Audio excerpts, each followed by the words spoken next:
New measures to tackle the harm caused by hatred and prejudice came into force in Scotland a month ago. The Hate Crime and Public Order Act was set to provide a greater protection for victims and communities.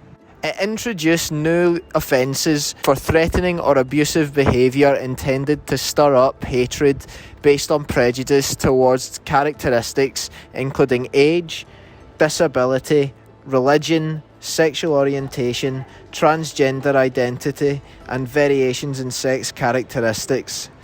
These extra provisions have been added to the long-standing stirring up of racial hatred offences which have been in place UK-wide since 1986.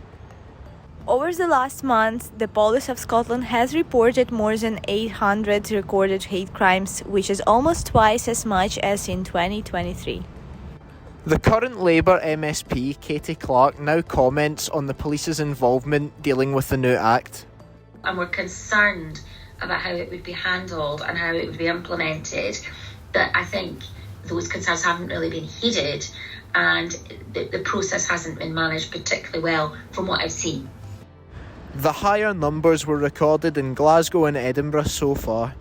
These statistics were produced amid a high amount of reports that weren't considered by police as hate crimes.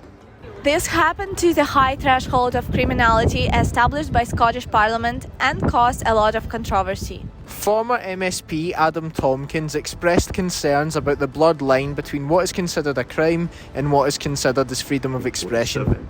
So the basic line that the legislation tries to draw is a distinction between that which is threatening or abusive on the one hand, and that might be unlawful, and that which is, as it were, merely offensive or shocking or disturbing on the other hand, and that is not unlawful.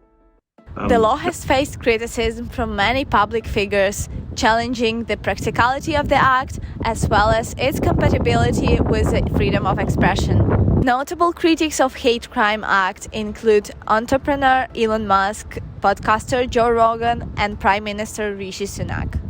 Adam Tomkins also has doubts that the Act would have any real effect on people's attitudes towards hatred and so would have little overall impact on Scotland. Do we really think that this legislation is going to make Scotland a less hateful place? Probably in the short term, its most significant impact will be that it wastes a lot of police time. Because, as we know, a large number of complaints have been made to the police. And the overwhelming majority of those complaints are not of criminal behaviour. Amid the changes in the Scottish Government, the future of the Hate Crime Act is still contested and up for debate.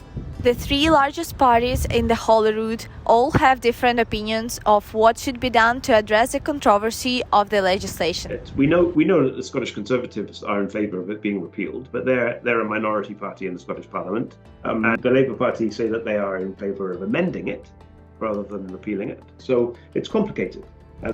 On the other hand, Katy Clark expresses strong hopes that the law will survive the storm of controversy it currently faces.